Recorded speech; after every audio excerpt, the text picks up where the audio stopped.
Welcome to सीधी शिक्षा मैं निशासा। चलिए आज हम लोग देखते हैं क्लास 9 का 10 चैप्टर स्टार्ट करते हैं। 10 चैप्टर है त्रिभुजों की सर्वांग समता। आज हम लोग नए चैप्टर के साथ मिलते हैं, चैप्टर नंबर 10 के साथ मिलते हैं, जो कि बहुत ही इंटरेस्टिंग टॉपिक के साथ मिलते हैं। तो ये हम लोग देखते हैं चैप्टर नंबर 10 के साथ त्रिभुजों की सर्वांग समता के बारे में हम लोग देखते हैं। चलिए तो वास्तव में त्रिभुज की सर्वांग समता के चैप्टर की स्टार्ट किस तरीके से होती है, इस चीज के लिए हम लोग देखते हैं। चलिए तो इसके लिए स्टार्ट करते हैं त्रिभुज की सर्वांग समता। तो चलिए सभी, अभी तक आप लोगों ने अपने मित्र सखी यार दोस्त सहेली लोगों को अगर सीधी शिक्षा एप्लीकेशन के बारे में नहीं बताया होगा तो बता दीजिएगा जल्द से जल्द, क्योंकि मात्र 500 रुपए सालाना शुल्क के साथ हम लोग पूरे पाठ्यक्रम को प्रोवाइड कर रहे हैं। ठीक है, तो गूगल प्ले स्टोर में जाकर के सीधी शिक्षा ऐप टाइप कीजिए, वहां पर आप लोगों को सीधी शिक्षा ऐप इंस्टॉल देगा, वहां पर इंस्टॉल कीजिए और वहां से पेड कोर्स का ऑप्शन आएगा, वहां से जाकर के आप ज्वाइन कर सकते हैं। ज्यादा से ज्यादा हमसे मिलने का अवसर पाइए। क्लियर? तो चलिए आज का क्लास 9 का मैथमेटिक्स का 10 चैप्टर स्टार्ट करते हैं। चलिए इसी वजह से एक्सरसाइज फर्स्ट देखते हैं। चित्र में यदि OA और OD तथा OB बराबर OC हो तो इनमें से कौन सा कथन सत्य है? अगर इस तरीके से दिया गया है, आपके पास OA है और यहां पर दिया गया है OD,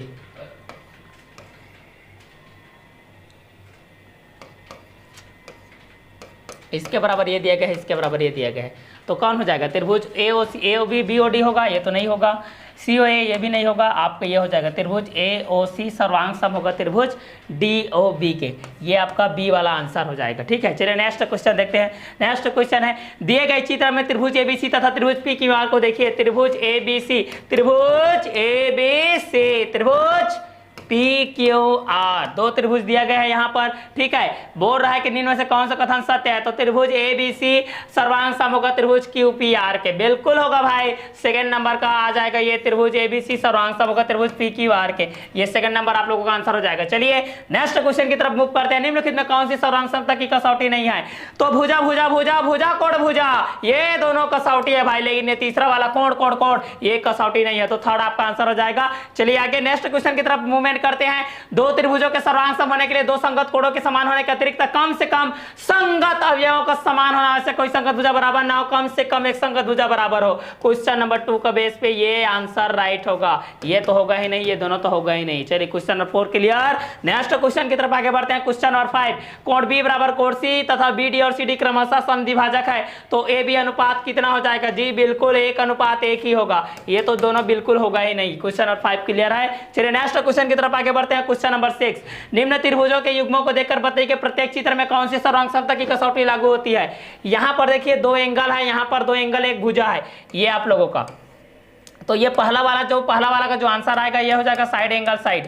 साइड है एंगल है, साइड है एंगल है, साइड है, side angle side, side angle side. और दूसरा नंबर का क्या होगा? इसमें का भी हो जाएगा साइड एंगल साइड, इसका भी साइड है एंगल है साइड है, तो ये भी हो जाएगा साइड एंगल साइड, दूसरा भी साइड एंगल साइड हो जाएगा। लेकिन तीसरा वाला देखते हैं, एक ही आपका साइड है तो ये हो जाएगा angle side angle, angle side angle हो जाएगा ये। चौथा का देखते हैं, चौथा का एंगल और साइड दिया है तो ये एंगल एंगल साइड हो जाएगा, मतलब AAS हो जाएगा। पांचवा का देखेंगे, सभी का भुजा बराबर है, SSS हो जाएगा, साइड साइड साइड साइड हो जाएगा। ये था क्वेश्चन नंबर 6 का आंसर। चलिए नेक्स्ट क्वेश्चन की तरफ आगे बढ़ते हैं।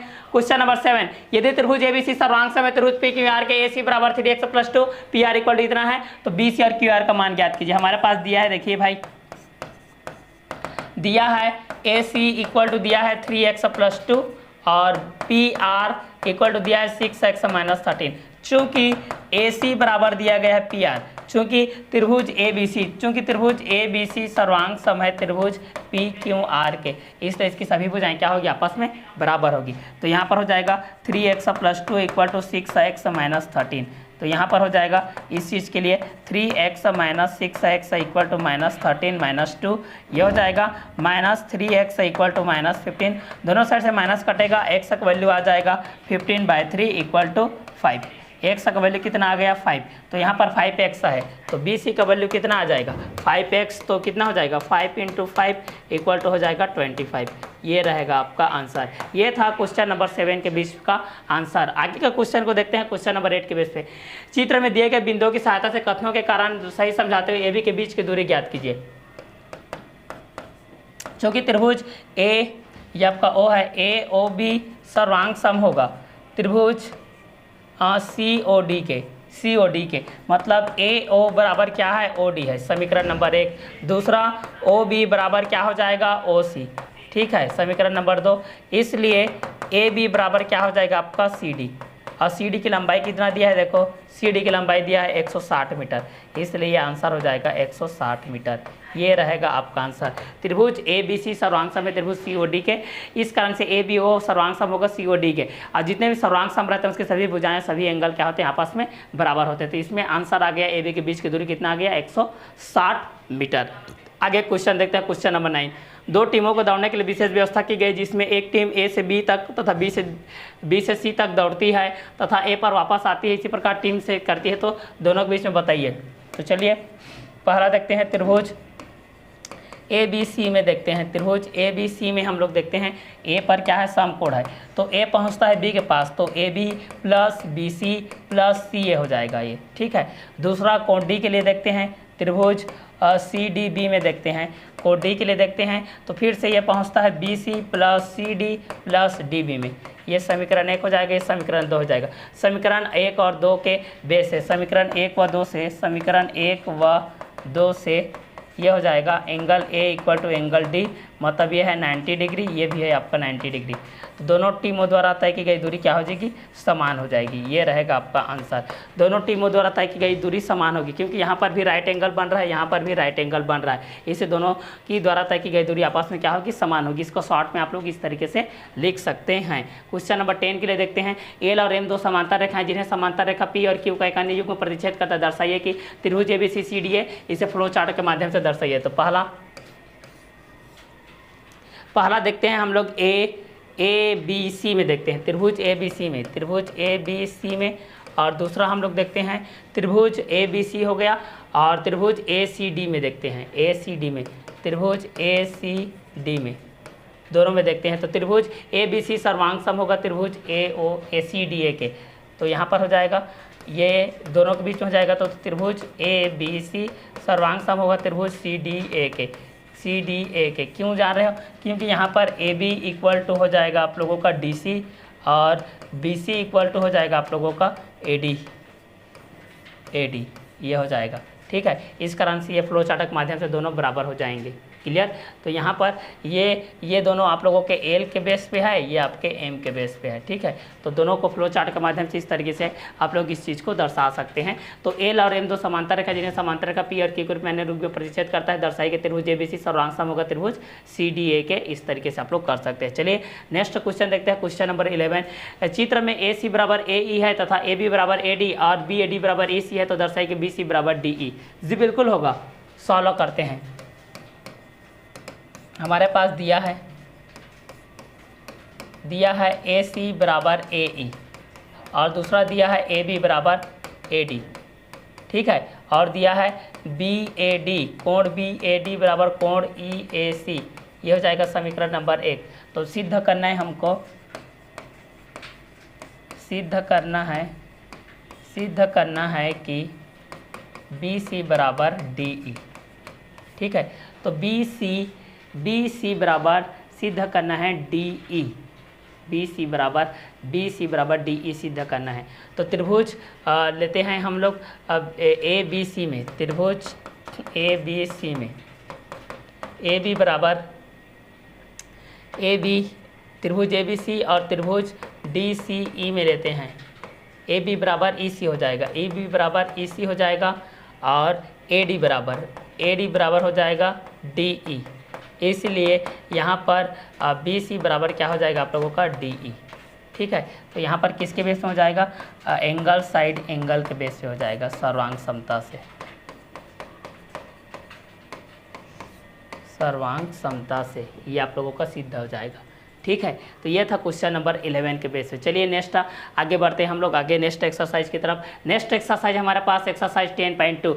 नीचे दिए गए चित्र में ए बी बराबर ए सी तथा कोण ए बराबर 60 डिग्री, तो कोण सी का माप क्या होगा। तो कोण सी का माप हो जाएगा 35 9 45 9 180 9 60 होगा, क्योंकि ये दोनों आपस में बराबर होते हैं, कोण ए बराबर कोण सी होता है, क्लियर। चलिए नेक्स्ट क्वेश्चन की तरफ आगे बढ़ते हैं। नेक्स्ट क्वेश्चन है, चित्र में कोण ए बराबर कोण बी हो तो ए सी और बी सी का अनुपात कितना होगा। इसमें तो पूछने वाली बिल्कुल बात नहीं है, इसका आंसर होता है 1:1, 1:1। तो दूसरा कोई आंसर हो जाएगा पहला। चलिए नेक्स्ट क्वेश्चन देखते हैं। त्रिभुज ए बी सी में ए बी बराबर ए सी है, यदि कोण बी बराबर 50 अंश हो तो कोण ए का मान कितना होगा? ए बी बराबर ए सी है तो 50 अंश होगा तो कितना हो जाएगा? 50 और 50 मिलाकर के कितना हो जाएगा? 100 हो जाएगा। 180 में 100 घटा दो तो कितना बचेगा? 80 बचेगा। ये रहेगा आपका आंसर।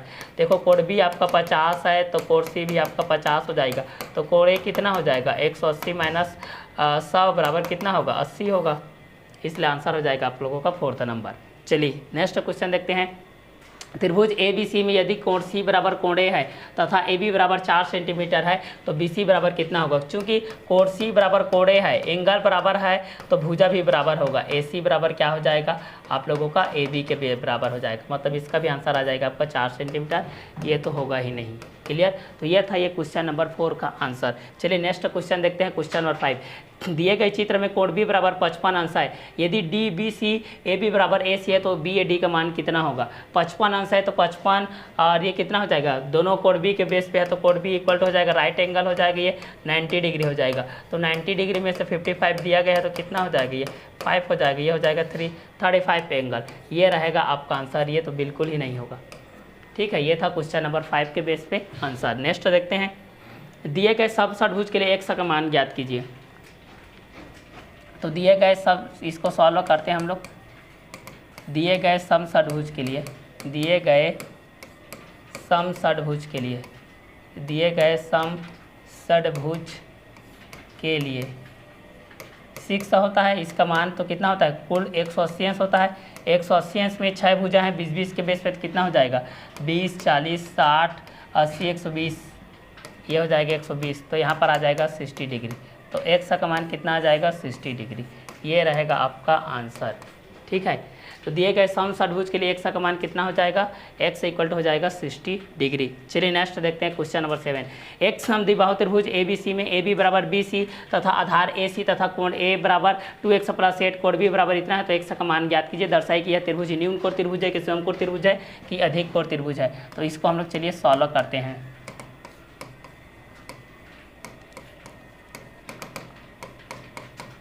दिया है ए बी बराबर बी सी, समीकरण नंबर 1, और कोण ए बराबर दिया गया है 2x + 8, समीकरण नंबर 2, और कोण बी बराबर दिया गया है 4x - 20, समीकरण नंबर 3।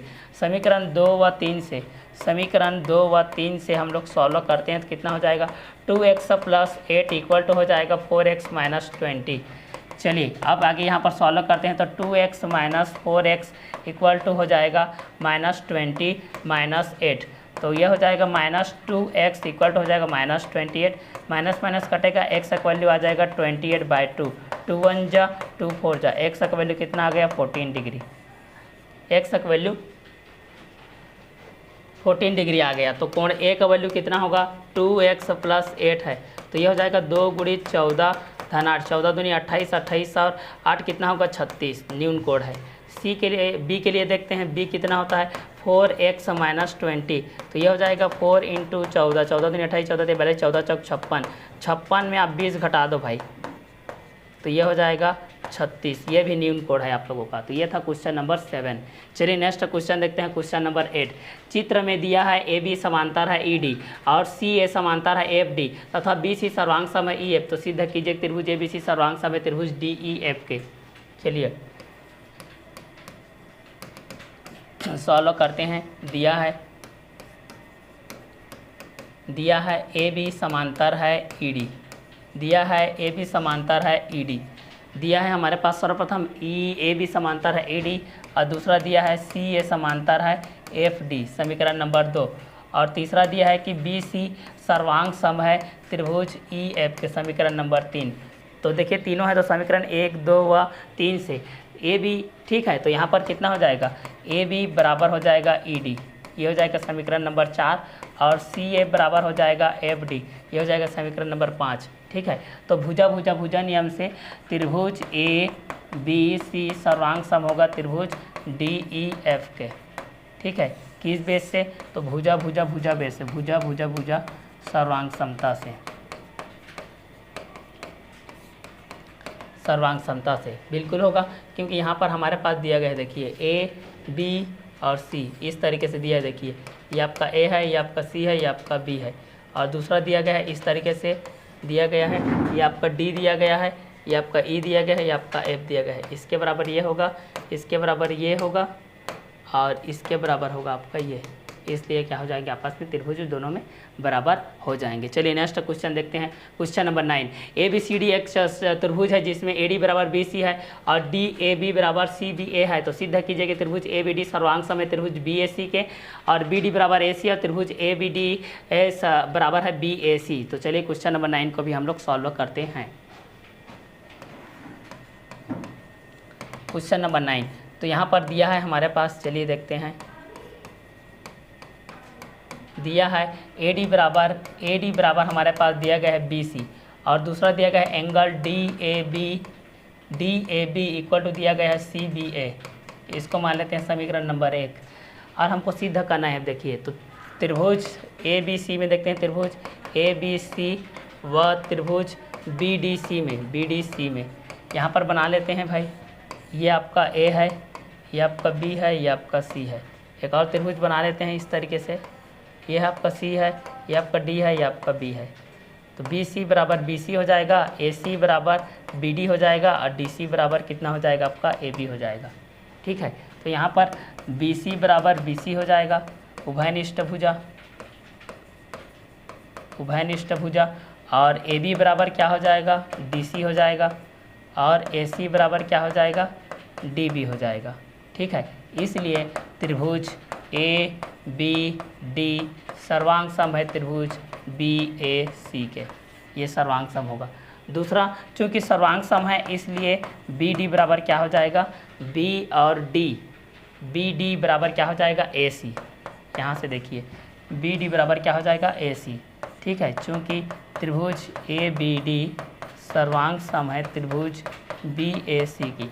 ठीक है, और थर्ड चीज़ क्या दिया गया है, थर्ड चीज़ में ये दिया गया ए बी डी। तो चूँकि भुजा बराबर है तो उनके तो एंगल बराबर होगा ही होगा, इसमें पूछने वाली क्या बात है। तो ए बी डी बराबर हो जाएगा बी ए सी। ठीक है, यही हमको प्रूफ करना था। तो ये था हमारा सेकेंड एक्सरसाइज का क्वेश्चन नंबर 9 का आंसर। चलिए इसके बाद हम लोग नेक्स्ट आगे बढ़ते हैं। नेक्स्ट है हमारे पास क्वेश्चन नंबर 10। क्वेश्चन नंबर 10 के बेस में क्या चीज़ दिया गया है, इस चीज़ के लिए हम लोग आगे देखते हैं। क्वेश्चन नंबर 10 में दिया गया है, देखिए यदि ए बी बराबर डी एफ है, यदि ए बी बराबर क्या है डी एफ है और ए सी बराबर डी ई है और बी ई बराबर एफ सी है, तो सिद्ध कीजिए कि त्रिभुज ए बी सी सर्वांग सम होगा त्रिभुज डी एफ ई के। तो चलिए इस चीज़ को भी हम लोग सॉल्व करते हैं। यहाँ से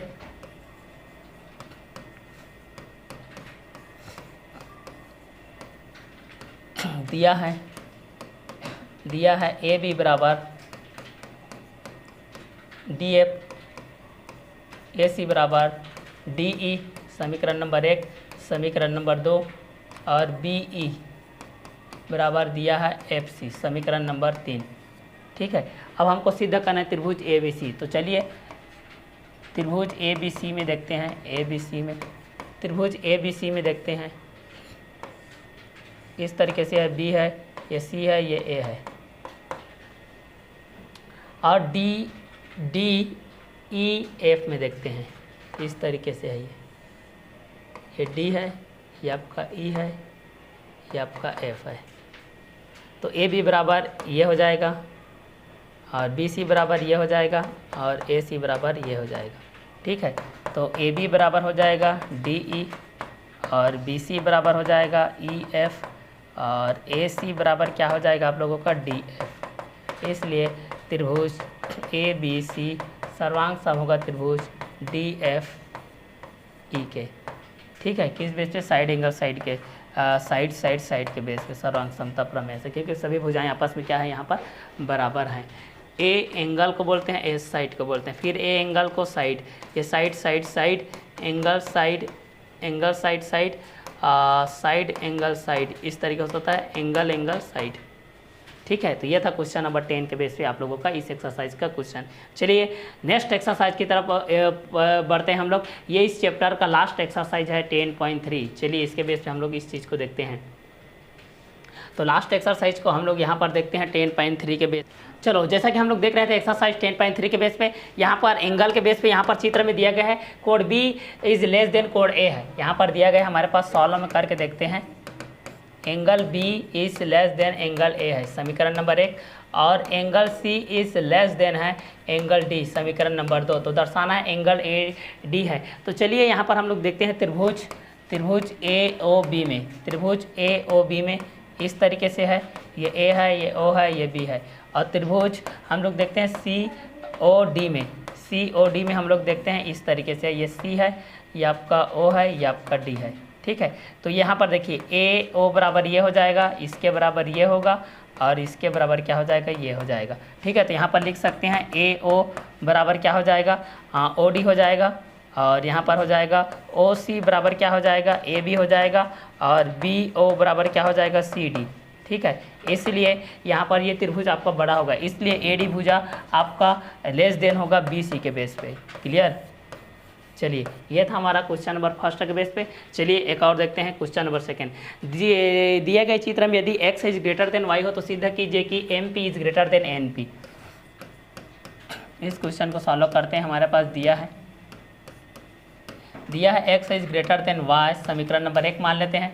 अब यहाँ पर मान लेते हैं PNM में, त्रिभुज PNM में यहाँ पर हो जाएगा एंगल PMN इक्वल टू हो जाएगा एंगल PNM हो जाएगा, मतलब x इक्वल टू हो जाएगा y। ठीक है, लेकिन यहाँ पर हो जाएगा चूँकि MN में कोण बन रहा है ना, कोण बन रहा है, इसलिए MN में कोण बन रहा है आप लोगों का, इसलिए यहाँ पर angle PMN is greater than हो जाएगा एंगल PNM, मतलब यहाँ पर हो जाएगा MP इज ग्रेटर देन हो जाएगा NP, और यही हमको क्या करना था, सिद्ध करना था। तो ये आप लोगों का क्वेश्चन नंबर सेकंड के बेस पे हो गया। चलिए नेक्स्ट क्वेश्चन देखते हैं, question number third. Question number third क्या बोल रहा है, दिए गए चित्र में PQ is greater than PR की एंगल Q और एंगल R के अर्धक क्रमशः है, तो सिद्ध कीजिए कि SQ is greater than SR। तो चलिए इसके लिए भी हम लोग सॉल्व करते हैं भाई। तो हमारे पास दिया है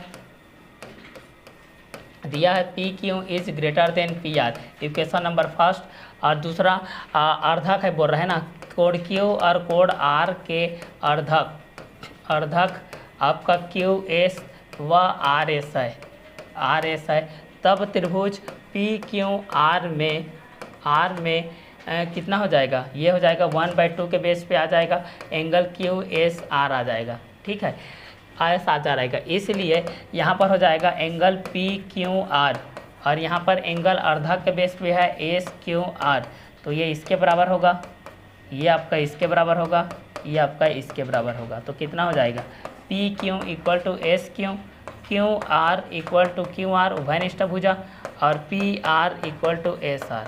ठीक है, इस कारण से बड़ी त्रिभुज की भुजा आपकी बड़ी होती है, इसलिए SQ इज ग्रेटर देन हो जाएगा SR, क्योंकि ये बड़ी है और ये आपका क्या है, छोटी है। चलिए आगे देखते हैं हम लोग नेक्स्ट क्वेश्चन नंबर 4। ठीक है, अभी देखते हैं हम लोग क्वेश्चन नंबर 4, ये एक्सरसाइज का और इस चैप्टर का लास्ट क्वेश्चन है, क्वेश्चन नंबर 4। चलिए इस चीज़ को सॉल्व करते हैं। दिए गए चित्र में PQ व PR हो बराबर हो तो सिद्ध कीजिए कि PS is greater than PQ। तो चलिए हमारे पास दिया है PQ बराबर PR, PQ बराबर PR दिया गया है। तो त्रिभुज देखते हैं PQR में, PQR व PSQ में देखते हैं, तो PS बराबर हो जाएगा PQ, और यहाँ पर चूँकि दिया गया है, चूँकि PQ बराबर PR दिया गया है, इसलिए बड़ा त्रिभुज की बड़ी भुजा बराबर होती है, इसलिए PS बड़ा होगा PQ से। ठीक है, यही हमको प्रूफ करना था। इतने में आप लोगों को ये क्वेश्चन नंबर 4 भी क्लियर है, इतने में आप लोगों के चैप्टर नंबर भी क्लियर है। ठीक है, तो नेक्स्ट वीडियो लेक्चर हम लोग मिलेंगे नेक्स्ट चैप्टर के साथ, चैप्टर नंबर 11 के साथ। तब तक के लिए bye, okay bye, have a nice day.